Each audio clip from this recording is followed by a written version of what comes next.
नमस्कार। भाषा ज्ञान पर आधारित हमारे चैनल हिंदी जगत में एक बार फिर आपका स्वागत है। हमारा आज का वीडियो कक्षा 9वीं की पाठ्य पुस्तक क्षितिज भाग 1 के गद्य खंड के अंतर्गत राहुल सांकृत्यायन जी द्वारा रचित पाठ ल्हासा की ओर पर आधारित है।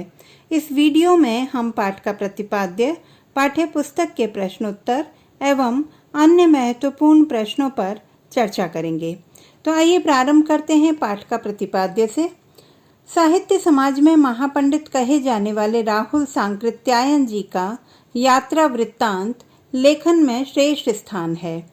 उन्होंने न केवल घुमक्कड़ी का शास्त्र रचा बल्कि उससे होने वाले लाभों का भी विस्तृत वर्णन करते हुए ज्ञानवर्धक एवं अज्ञात स्थलों से परिचित कराया।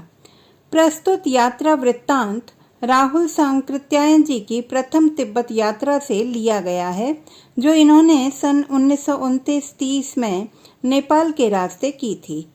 उस समय भारतीयों को तिब्बत यात्रा की अनुमति नहीं थी, अतः उन्होंने अपनी यात्रा एक भिखमंगे के छद्म वेश में की थी। इस पाठ में उन्होंने ल्हासा की ओर जाने वाले दुर्गम रास्तों के रोचक वर्णन के साथ साथ तिब्बती समाज के बारे में भी अनेक जानकारियां प्रदान की हैं।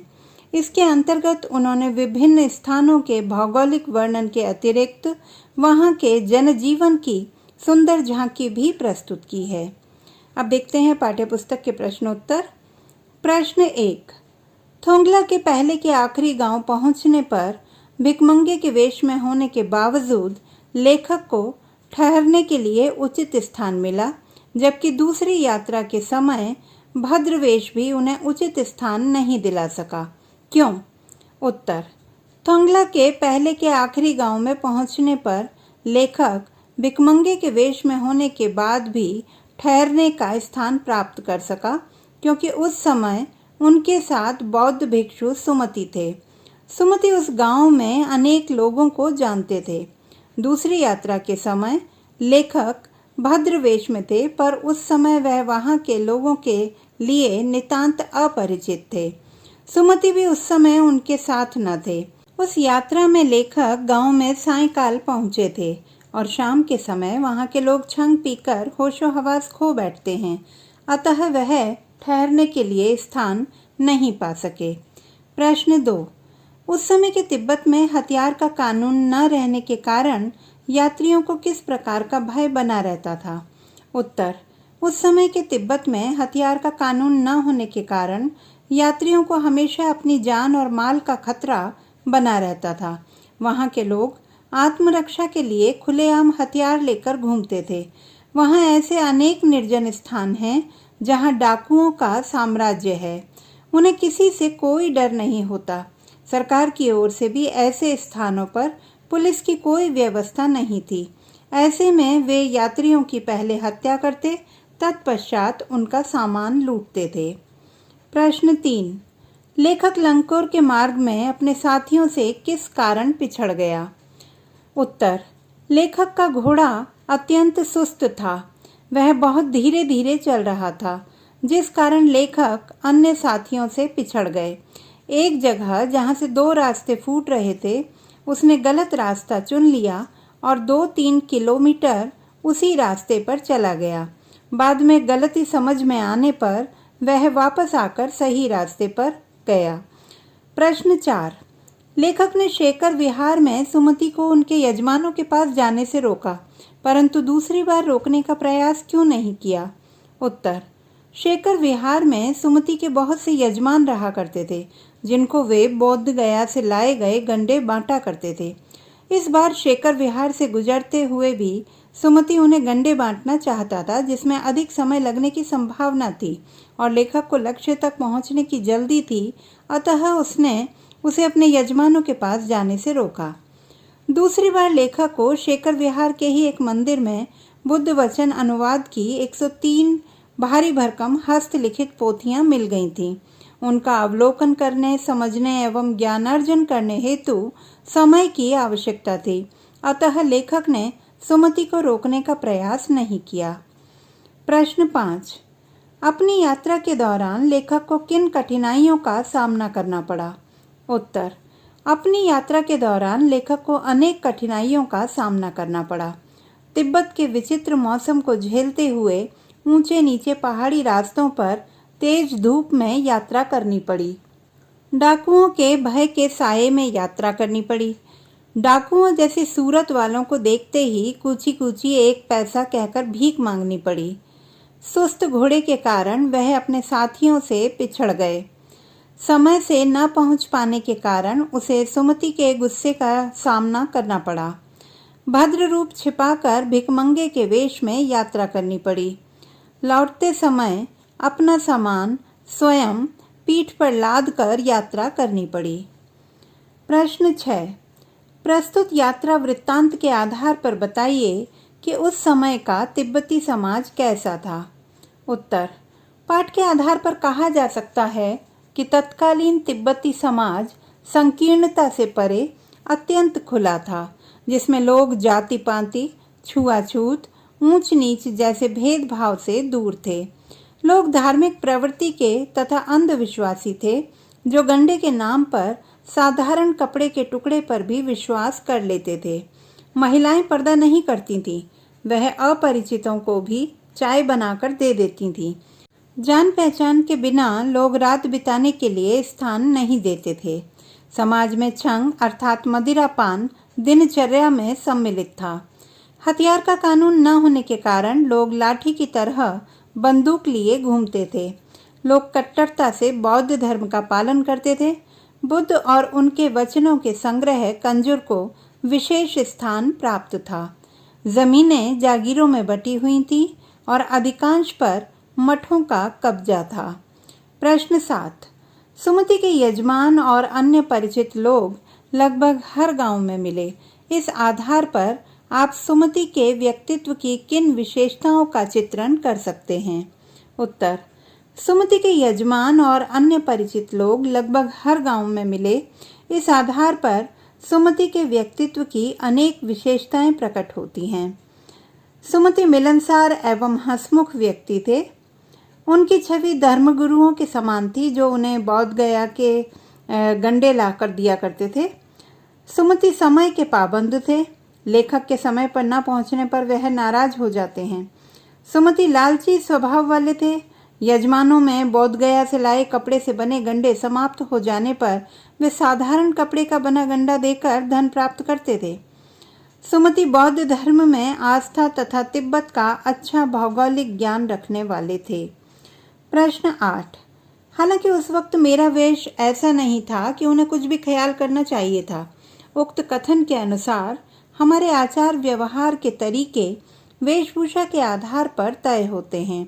आपकी समझ से यह उचित है अथवा अनुचित, विचार व्यक्त करें। उत्तर। सामान्यतः लोग व्यक्ति की स्थिति का आकलन उसकी वेशभूषा से करते हैं और उसी के अनुरूप उसके साथ व्यवहार करते हैं।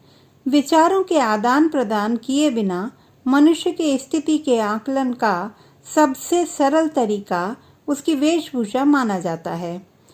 परंतु प्रश्न के अनुसार लेखक भी वेशभूषा पर आधारित आकलन के पक्षधर प्रतीत होते हैं, क्योंकि लेखक लिखते हैं कि मेरी वेशभूषा ऐसी नहीं थी कि उन्हें कुछ भी ख्याल करना चाहिए था, परंतु मेरे विचार से व्यक्ति के व्यक्तित्व का आकलन उसकी वेशभूषा से नहीं बल्कि विचारों के आधार पर होना चाहिए।